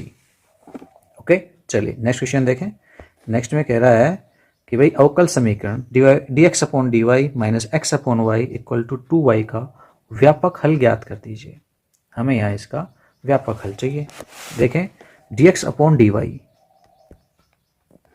माइनस में x/y इक्वल टू 2y किस रूप का है, dx/dy प्लस में p1x plus equal to q1 रूप की रेखिक अवकल समीकरण है। कैसी है भाई, रेखिक अवकल समीकरण है। इसलिए यहाँ p1 की वैल्यू आ गई माइनस में 1/y, तुलना करने से मिल जाएगी आपको, और q1 की वैल्यू मिल जाएगी 2y। ओके, इसलिए सबसे पहले हम इसे हल करने के लिए इंटीग्रेटिंग फैक्टर फाइंड करेंगे। क्या होता है ये, e इंटीग्रेशन p1 dy कर दीजिए। e इंटीग्रेशन p1 की जगह माइनस का 1/y और dy, तो ये आ गया e की पावर माइनस में log y। हम इसे e की पावर log y इनवर्स भी कह सकते हैं, या कहें तो y इनवर्स, या कहें तो 1/y। ये आपके पास IF है, ठीक है। तो व्यापक हल देखें इसका, तो व्यापक हल हमारे पास हो जाएगा, हम जानते हैं व्यापक हल का formula y into I F equal to integration, sorry equation x में है तो x into I F equal to q into I F into D Y और प्लस में c, ठीक है। तो x आई एफ की वैल्यू 1/y, इंटीग्रेशन q की जगह q1 हमने अभी देखा था, q1 कितना है भाई 2y है, यहाँ लिखा हुआ है ये रहा 2y, तो 2y आई एफ की जगह 1/y dy और प्लस में c, y से y कैंसिल हो जाएगा, x/y इक्वल टू 2 कॉन्स्टेंट है, इंटीग्रेशन होगा dy का, ठीक है। dy का इंटीग्रेशन y होता है, तो x/y equal to 2y plus में c। आप चाहें तो इसे x equal to 2y square plus cy भी कह सकते हैं, ये आपके पास आंसर हो जाएगा, ठीक। चलिए नेक्स्ट देखते हैं। नेक्स्ट में कह रहा है अवकल समीकरण है, इसी का अथवा है जो आपने अभी भी किया है, यदि वो नहीं करते तो आपके पास दूसरा ऑप्शन है अवकल समीकरण dy/dx प्लस में y cot x equal to 2x plus में x स्क्वायर कोट x का विशिष्ट हल चाहिए। कब? जब x बराबर 0, यदि x बराबर π/2 हो, ठीक है। वो क्वेश्चन बहुत छोटा था, आप इसे भी करें, ये भी एक रेखिक अवकल समीकरण है। तो dy/dx प्लस में y cot x equal to 2x plus में x स्क्वायर कोट x, किस प्रकार की? dy/dx प्लस में py इक्वल टू क्यों रूप की रेखिक अवकल समीकरण है, लिखेंगे बताएंगे।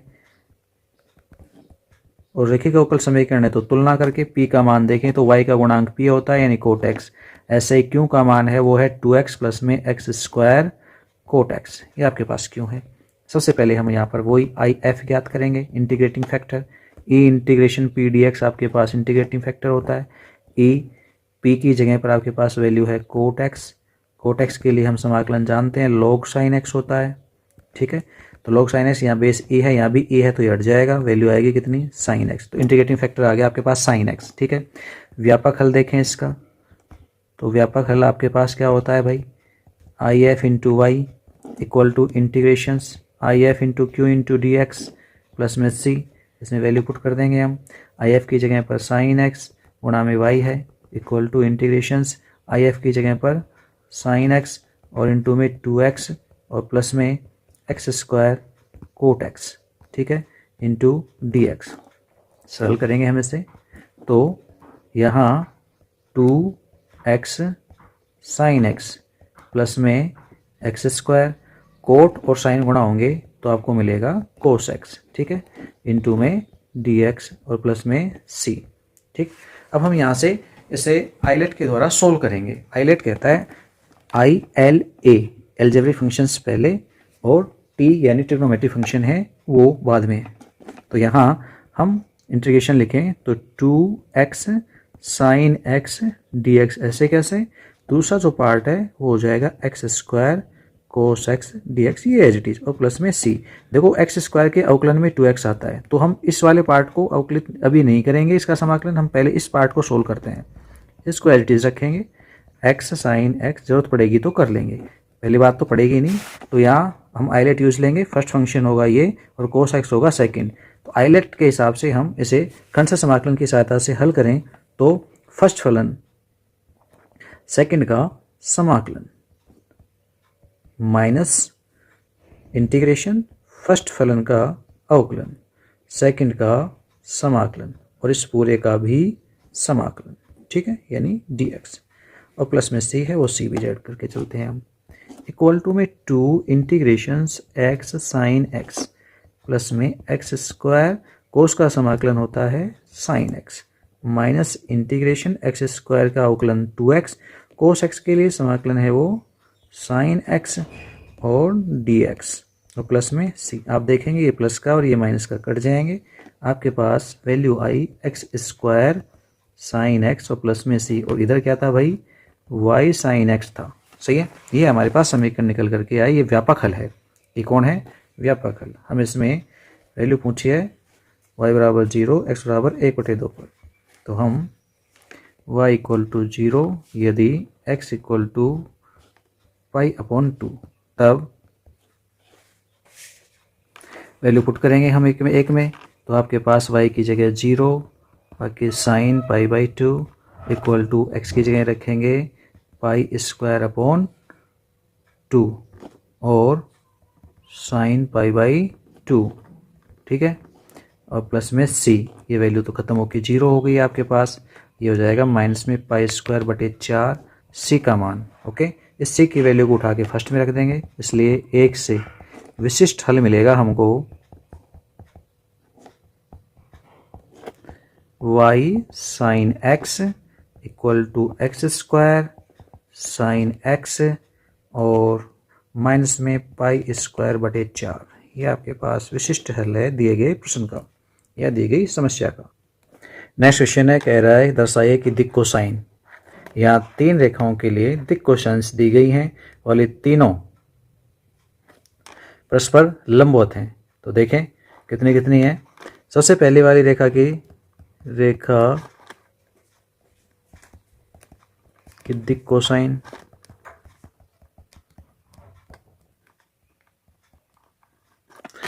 पहली है L1 12/13, M1 -3/13 और N1 इक्वल टू -4/13।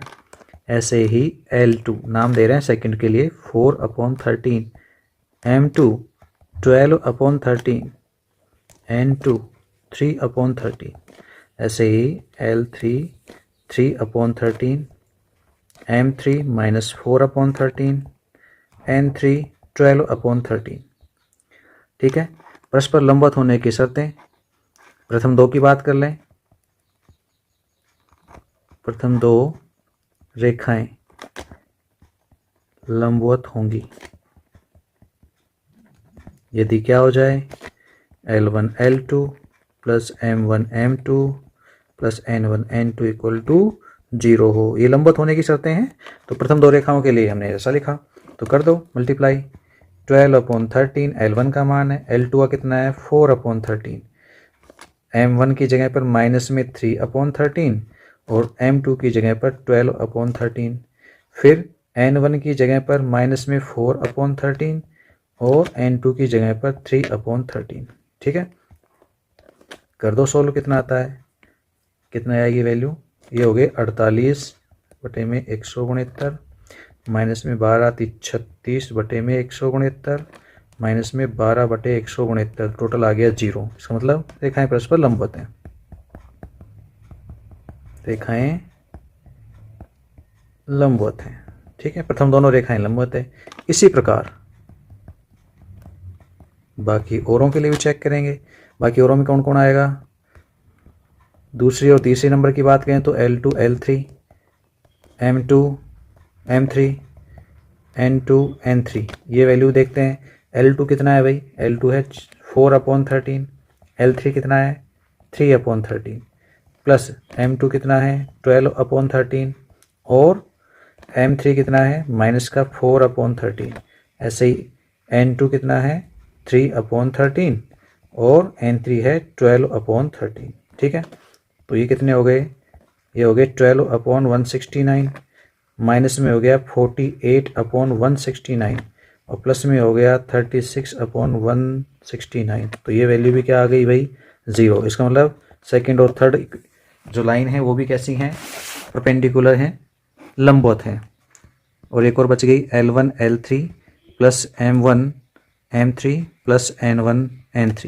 ये भी टेस्ट करना है। L1 की वैल्यू हमें मिली है कितनी 12/13, ये मल्टीप्लाई होगी L3 से। L3 की वैल्यू है 3/13। फिर नेक्स्ट M1 हमारे पास है माइनस में 3/13 और M3 है माइनस में 4/13। ठीक है, फिर प्लस नेक्स्ट में N1 है माइनस में 4/13, तो -4/13 और यहाँ N3 है वो है 12/13। सोल्व करें 36/169 माइनस माइनस प्लस में 12/169 और माइनस में 48/169। तो ये वैल्यू भी क्या आ गई, 0। और 0 आने से सभी रेखाएं क्या हो गई हैं, एक दूसरे के लंबवत हैं, इसलिए सभी रेखाएं परस्पर लंबवत हैं। तीनों शर्तें हमने चेक कर ली हैं, जो कि 0 आ रही हैं, इसका मतलब सही है, रेखाएं परस्पर लंबवत हैं। नेक्स्ट क्वेश्चन देखें, इसी में अथवा के रूप में कह रहा है स्थिति सदिश 2 आई cap minus J cap plus में 4 के कैप वाले बिंदु से गुजरने वाली तथा i प्लस 2j माइनस के की दिशा में जाने वाले रेखा का सदिशों का आर्थिक रूपों में समीकरण याद कर दीजिए। इजी सा क्वेश्चन है। देखो यहाँ पर ए वेक्टर मिला है, किसी बिंदु का स्थिति सदिश मिला है आपको 2i cap minus J cap plus में 4k कैप, ठीक है। और समांतर सदिश मिला है जिसकी समांतर रेखा है, तो सदिश बी वेक्टर मिला है आपको, वो मिला है i कैप प्लस में 2j कैप और माइनस का k कैप मिला है, ठीक है। रेखा का सदिश समीकरण जानते हैं हम क्या होता है। सदिश समीकरण होता है R vector equal to A vector plus में लैम्डा बी वेक्टर। तो वैल्यू पुट कर देंगे हम यहाँ पर 2i cap minus J cap plus में 4k कैप, ये तो ए की जगह पर, प्लस लैम्डा बी वेक्टर की जगह पर i cap plus 2j cap minus में k कैप। ये आपके पास रेखा का सदिश समीकरण है भाई, ठीक है। अब क्या कह रहा है, कार्तीय समीकरण भी बता दो इसका। कार्तीय समीकरण के लिए हम क्या करेंगे, आर वेक्टर को लिख लेंगे xi कैप वाई जे कैप और जेड के कैप। आर एक चर बिंदु का स्थिति सदिश है। यहाँ से आई जे के पदों को लिखें तो 2 प्लस लैम्डा इंटू आई कैप, यहाँ जे पदों को लिखें तो ये हो जाएगा -1 प्लस में 2 लैम्डा जे कैप, और नेक्स्ट के कैप के लिए लिखें तो 4 माइनस में लैम्डा के कैप हो जाएगा। आई जे के गुणांकों की तुलना कर देंगे तो x इक्वल टू हो जाएगा 2 plus lambda, y equal to हो जाएगा -1 प्लस में 2 लैम्डा, व z इक्वल टू हो जाएगा 4 माइनस लैम्डा। यहाँ सब जगह लैम्डा की वैल्यू फाइंड करेंगे। x minus 2 equal to lambda, y plus 1 equal to 2 lambda, और z minus 4 equal to minus का लैम्डा। आप इसे यूँ भी कह सकते हैं x minus 2/1 equal to lambda, y plus 1/2 equal to lambda, व z minus 4/-1 equal to lambda. ये सभी लैम्डा की वैल्यू हैं, ये इक्वल होंगे, इसलिए कार्तीय रूप में रेखा का समीकरण वो होगा x माइनस 2/1 y प्लस 1/2 और z माइनस 4/-1, ठीक है। ये कार्तीय रूप में रेखा का समीकरण है। ओके, चलिए नेक्स्ट देखते हैं। नेक्स्ट में कहता है यह दिया गया है कि दो पासों को फेंकने पर प्राप्त दो संख्याएं भिन्न भिन्न हैं, ठीक है। दोनों संख्याएं कैसी हैं, अलग अलग हैं। दोनों संख्याओं का योग 4 होने की प्रायिकता ज्ञात कर दीजिए, ठीक है। घटना ई क्या है, दोनों पासों पर प्राप्त संख्याएं भिन्न भिन्न है, या भिन्न भिन्न होना, ये घटना ई है। घटना एफ है दोनों संख्याओं का योग 4 होना, दोनों संख्याओं का योग 4 होना, ठीक है। पहली वाली घटना दे रखी है, ये दी गई है, नंबर 1 दी गई है, एफ आपसे पूछी गई है, मतलब से प्रतिबंध प्रायिकता की बात हो रही है। तो आप ध्यान से देखें, घटना ई में कुल कितने परिणाम होंगे, 30, क्योंकि 6 तो दिक होते हैं, पासे को 2 बार उछालने पर 6 दिक प्राप्त होते हैं, तो उनको हटा दो, बाकी सभी 30 होंगे। अच्छा, एफ, घटना एफ को तो लिख ही सकते हैं, योग 4 कब कब होता है। योग 4 होने की पहली शर्त है 1 3, ठीक है, 2 2 या 3 1, इनके अलावा कोई और ऑप्शन है नहीं, ठीक है। अब हमें चाहिए ई इंटरसेक्शन एफ। ई इंटरसेक्शन क्या होगा, ई और एफ मतलब प्राप्त संख्याएं भिन्न भिन्न हो और उनका योग 4 हो, भिन्न भिन्न और योग 4 हो, तो ऐसे दो परिणाम है हमारे पास। तो यहाँ से आपके पास इसमें मान आएगा 1 3 और 3 1, ये दो परिणाम है। इट मीन्स जो घटना एफ है उस एफ में अवयवों की संख्या या परिणामों की संख्या 3 है, जबकि एन ई इंटरसेक्शन एफ में परिणामों की संख्या 2 है। अब कह रहा है ई तो ज्ञात है, तो ई ज्ञात है तो ई बटे में जाएगी, एफ आपको ज्ञात करनी है तो एफ अंश में आएगी। आपको ये वैल्यू पूछी गई है, ठीक है। इसके लिए फॉर्मूला है हमारे पास, एफ अपॉन ई को हम क्या लिखते हैं, N E intersection F upon N E. तो इंटरसेक्शन एफ की वैल्यू हमारे पास 2 आई है और एन ई 30 है। आंसर आ गया कितना, 1/15।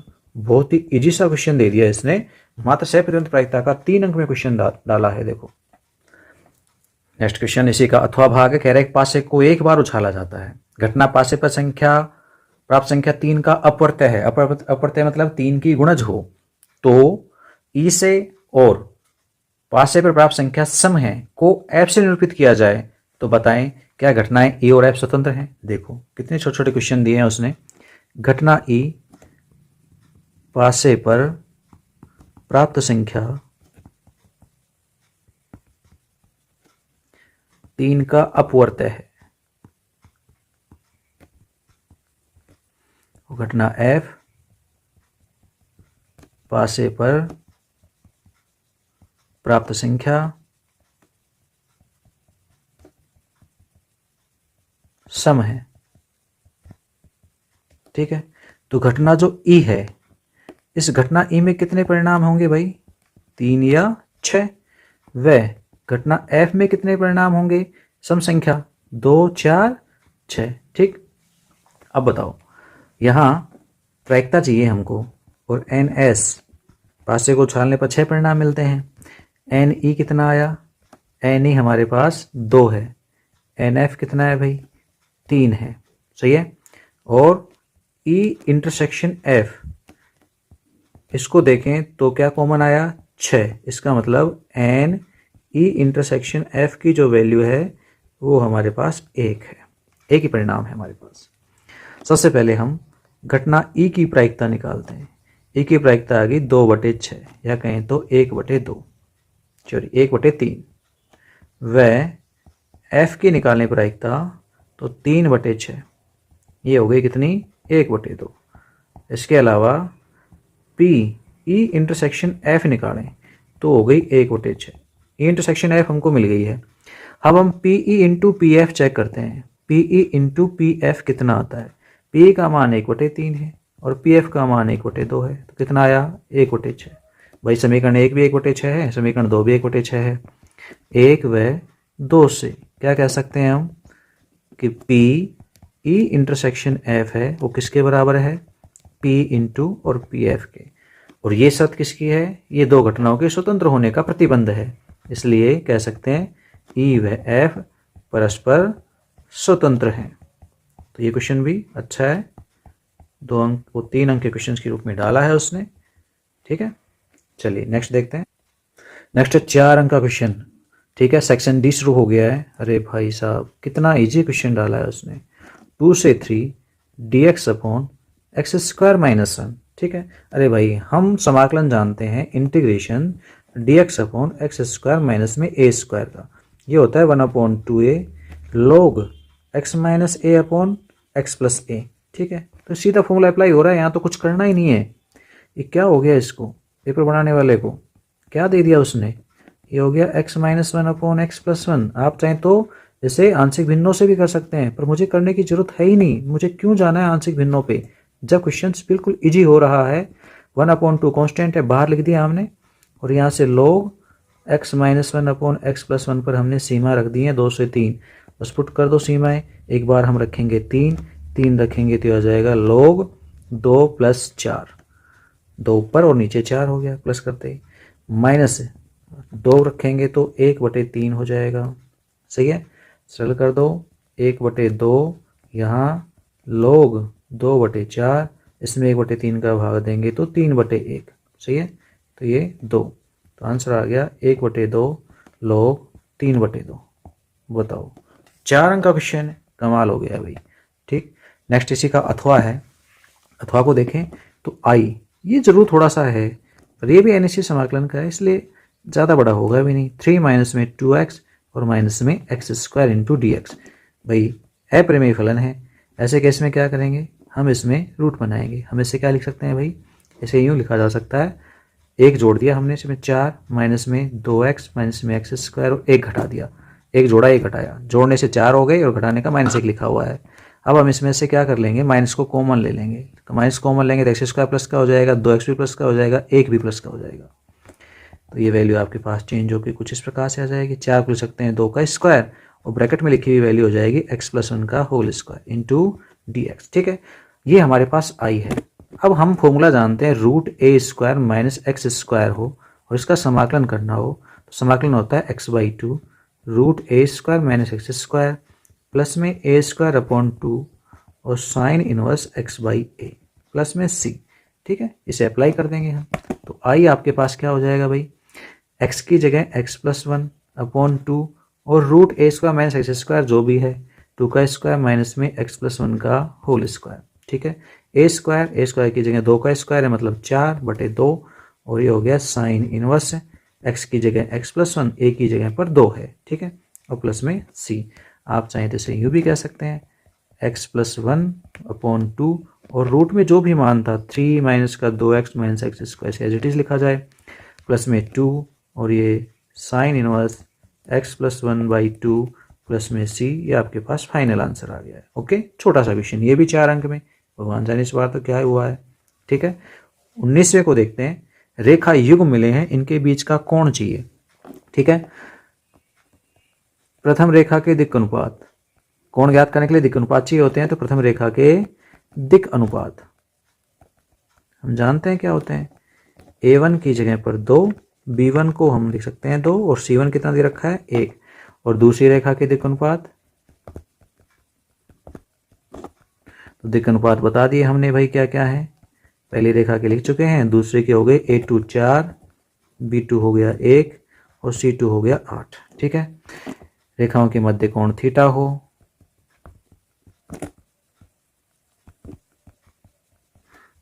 थीटा हो तो कोण ज्ञात करने का फॉर्मूला cos थीटा बराबर a1 a2 plus b1 b2 plus c1 c2 upon √a1² b1² c1² √a2² plus b2² plus c2²। ठीक है, वैल्यू पुट कर देंगे। हम कोण छोटा वाला निकालेंगे इसलिए मोड में लिख सकते हैं, छोटा बोले तो एक्यूट एंगल, न्यून कोण ज्ञात करेंगे।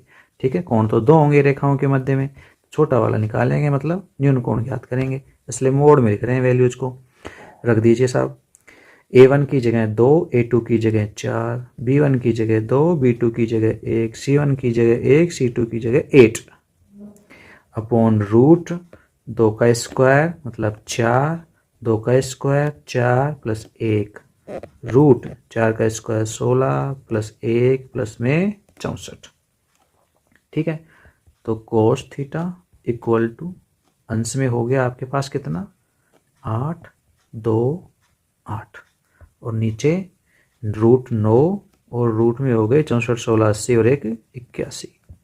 अंश में हो गया 18, नीचे हो गया 3 गुणा 9। सही है, और 9 से कट गया है 18 2, तो आपके पास कोस थीटा आ गया कितना 2/3। तो थीटा आएगा कोस इनवर्स 2/3। ये आपके पास थीटा की वैल्यू आ गई, यानी कोण आ गया है। ठीक है, उसने कोण पूछा था, हमने कोण बता दिया। नेक्स्ट देखते हैं, इसके अथवा में कह रहा है पी का मान निकाल दीजिए। 2 रेखाएं परस्पर कैसी हैं, लंब होते हैं। ठीक है, रेखाओं को सममित रूप में लिखते हैं। पहले हम कौन सा रूप लिखेंगे, रेखाओं का सममित रूप लिखेंगे हम। तो सममित रूप में क्या हो जाएगा, -1 से भाग देंगे पहली इक्वेशन में, यहाँ पर क्योंकि -x दिख रहा है हमें पॉजिटिव गुणांक बनाना है 1, तो -1 से भाग देंगे तो 1 नेगेटिव हो जाएगा, x पॉजिटिव हो जाएगा, 3 है वो माइनस के हो जाएंगे। ऐसे ही y का गुणांक 7 है, गुणाने के लिए 7 का भाग देंगे, अंश में भी देंगे हर में भी देंगे, तो y और माइनस में 2, 7 का भाग देने पर हर में देंगे 7 का, तो 2p/7 हो जाएगा। ऐसे ही नेक्स्ट में z-3/2, ये क्यों, क्योंकि सही है बिल्कुल पहले से ही, z का गुणांक 1 ही है प्लस में। और दूसरी वाली रेखा का जो सममित रूप है वो आ जाएगा, x का गुणांक -7 है, -7 का भाग देंगे तो यह जाएगा -1 और नीचे माइनस में 3p/7 हो जाएगा, बराबर में y -5/1 बिल्कुल सही है फॉर्म। और नेक्स्ट में z का गुणांक -1 है, +1 करने के लिए -1 से आंसर में भाग दे देंगे भाई, तो z -6 हो जाएंगे, नीचे -5 हो जाएगा। ठीक है, ये रेखाओं के सममित रूप आ गए। तो यहाँ हम देखें दिक् अनुपात a1 का मान -3 है, b1 का मान 2p/7 है और C1 का मान 2 है तथा दूसरी वाली रेखा के दिक् अनुपातों में यानी A2 का मान है वो -3p/7 है, B2 का मान है वो 1 है और C2 का मान -5 है। ये मिल गए हमें। ठीक है, रेखाएं परस्पर लंबवत हैं। रेखाएं हैं वो कैसी हैं? परस्पर लंबवत हैं। और लंबवत होने की शर्त क्या होती है भाई? लंबवत होने की शर्त होती है दिक् अनुपातों के गुणा का बीजीय योग। कितना होता है? 0। बस वैल्यू पुट कर देंगे। A1 की जगह -3, A2 की जगह पर -3p/7, B1 की जगह 2p/7, B2 की जगह 1, C1 की जगह 2, C2 की जगह -5। ये हो जाएगा 9p/7 और प्लस में 2p/7 माइनस के 10 बराबर 0। 10 को दूसरी तरफ ले जाएंगे तो हो जाएगा 11p/7 = 10 या 11p = 70। तो p की वैल्यू हमारे पास आ जाएगी 70/11।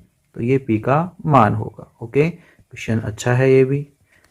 चलो इसी के आगे नेक्स्ट क्वेश्चन है 20 जो कि LPP का है। आलेखीय विधि से हल करना है। उद्देश्य फलन आपको मिला है, अधिकतम मान इसका चाहिए। SM इकाओं पे ध्यान दिया जाए तो लेस देन वाली SM इकाएँ हैं, बिल्कुल अच्छी, हमें पहला ही भाग कर लेना चाहिए यहाँ पे। ठीक,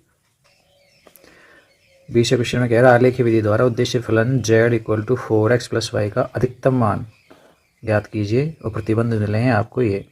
ठीक है, तो सबसे पहले हम क्या करेंगे, आपसे पूछा गया है मैक्सिमम z है 4x + y। ठीक है, और उसके संबंधित प्रतिबंध हैं वो हैं x + y <= 50 और 3x + में y <= 90। बाकी दो x और y है वो > 0 ऋणित्र प्रतिबंध है। ठीक है, सबसे पहले SM इकाओं को समीकरण रूप में लिखेंगे, हल करेंगे। SM इकाओं को समीकरण रूप में लिखकर हल करने पर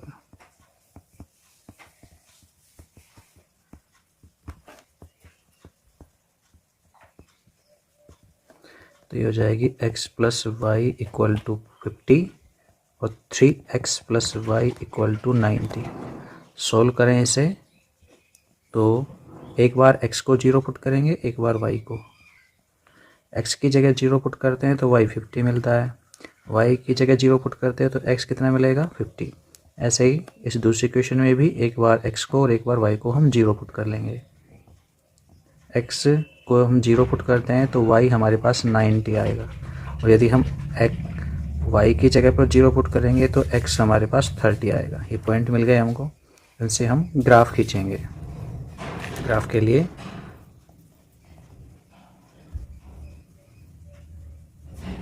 ये x एक्सिस, ये y एक्सिस। नेगेटिव पार्ट इतना कोई आवश्यक है भी नहीं।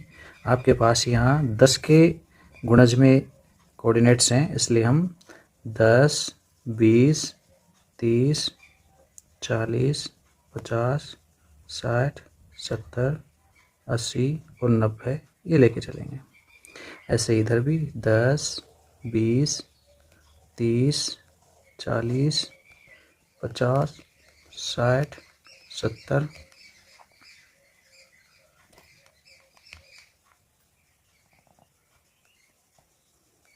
80 और 90। पहला पॉइंट है 0, 50। x की वैल्यू 0 और y 50, तो 50 हमारे पास यहाँ मिल रहा है। दूसरा है 50, 0, तो 50, 0 ये पॉइंट है। इन दोनों को हम मिला लेंगे और इसके ऊपर जो भी इनइक्वलिटीज है SMA का उसे लिख देंगे x + y <= 50। ठीक है, दूसरा पॉइंट है 0, 90। ये 0 और 90 ऊपर होगा हमारे पास और 30, 0 यहाँ पर है हमारे पास। हम इन दोनों को भी मिलाएंगे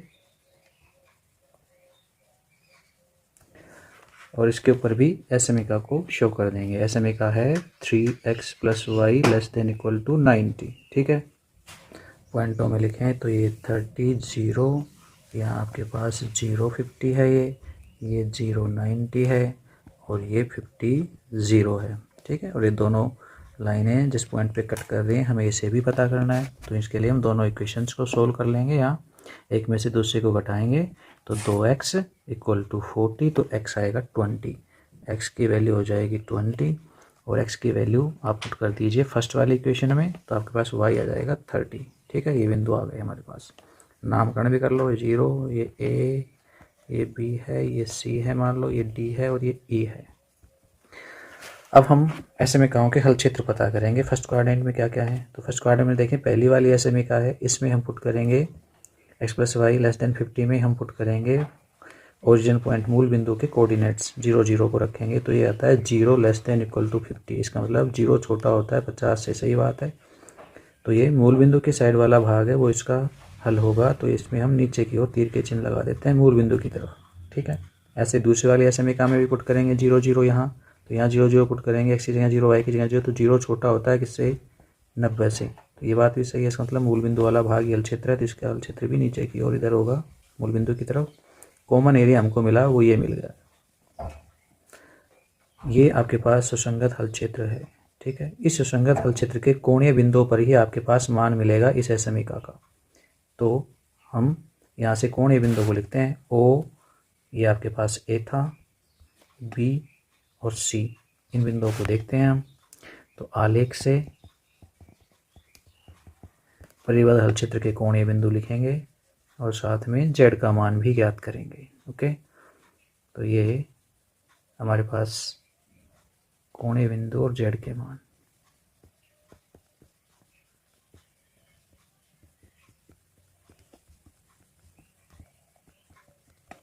कोणीय बिंदुओं में एक तो 0 0 है, एक 30 0 है जिसको हमने A कहा है, एक B है जो कि 20 30 है, और एक C है जो कि 0 50 है।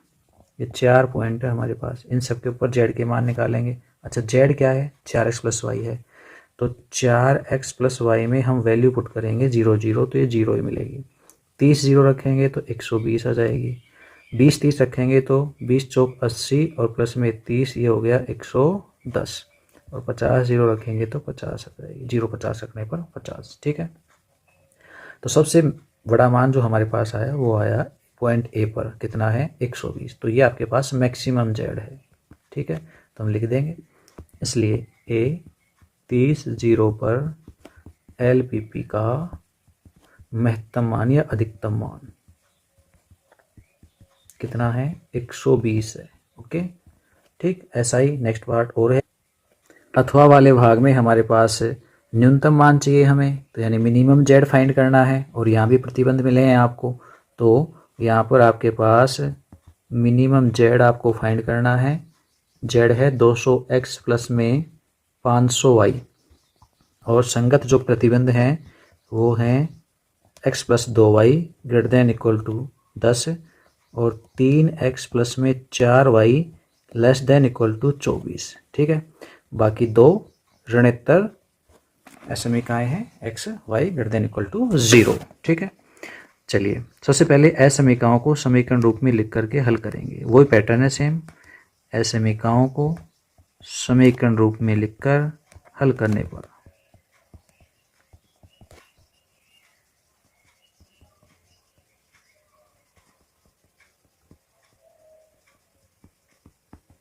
तो पहली समीकरण बनेगी वो होगी x प्लस में 2y बराबर 10।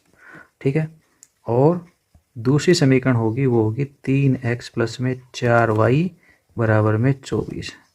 अच्छा, पहली समीकरण से हल प्राप्त करेंगे तो उसमें एक x को 0 रखा हमने तो y हमें 5 मिला, और y को 0 रखेंगे तो x हमें 10 मिला।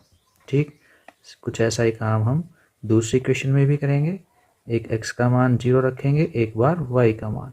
जब x का मान 0 रखेंगे तो y हमारे पास 6 आएगा, और जब हम y को 0 रखेंगे तो x हमारे पास 8 आएगा। ठीक है, चलिए ये पॉइंट्स आ गए, इन्हें हम ग्राफ में रिप्रेजेंट करेंगे। ठीक, एक x अक्ष और दूसरा y अक्ष।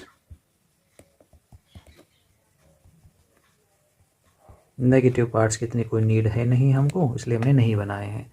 ठीक है, तो यहाँ हमारे पास मैक्सिमम वैल्यू 10 तक है, तो आप 2 2 ले लीजिए। यहाँ 2 4 6 8 10। ठीक, ऐसा ही इधर भी ले लेंगे, 2 4 6 8 10।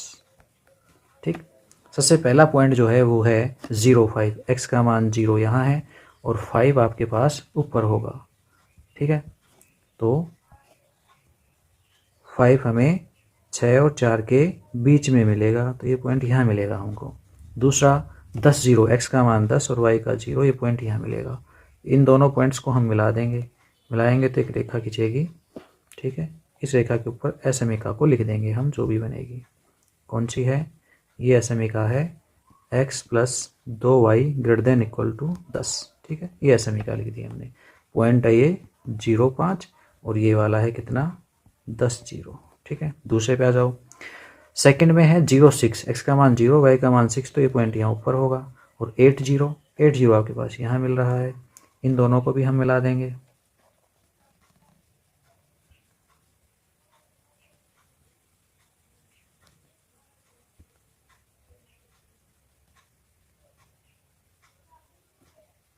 लाइन सीधी आ नहीं रही है भाई, है ना।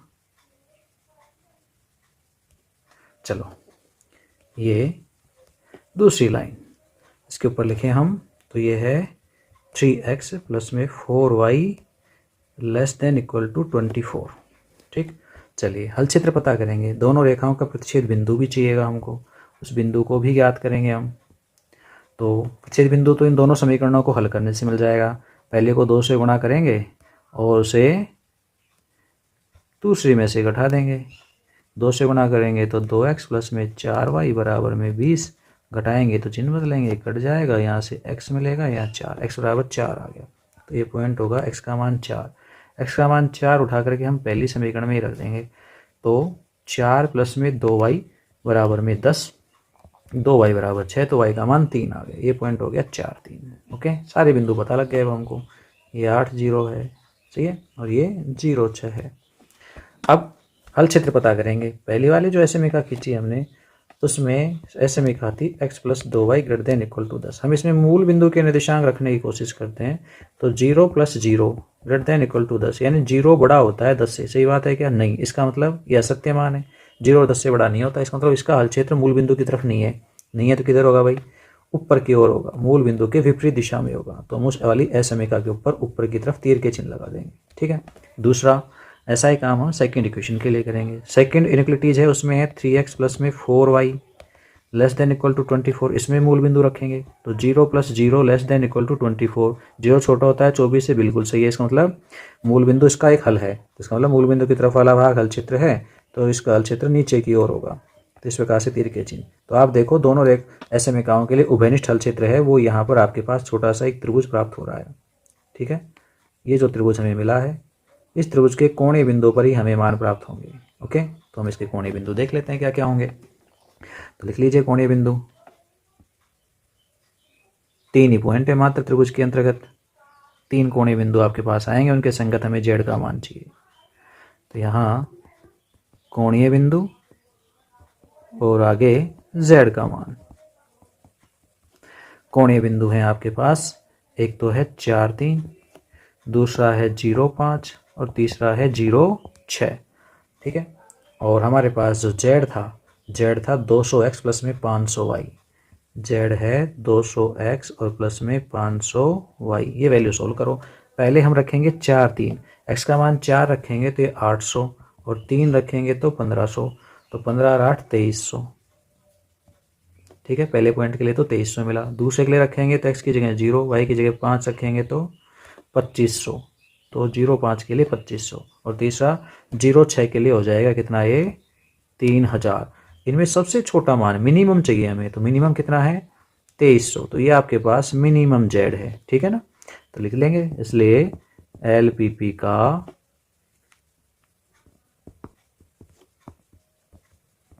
न्यूनतम मान x बराबर 4 y बराबर 3 पर 2300 है, ठीक है। तो ये आपके पास पेपर सॉल्यूशन था। आई थिंक आपको अच्छा लगा होगा। यदि अच्छा लगा तो वीडियो को लाइक करें, अपने दोस्तों के पास शेयर करें। धन्यवाद।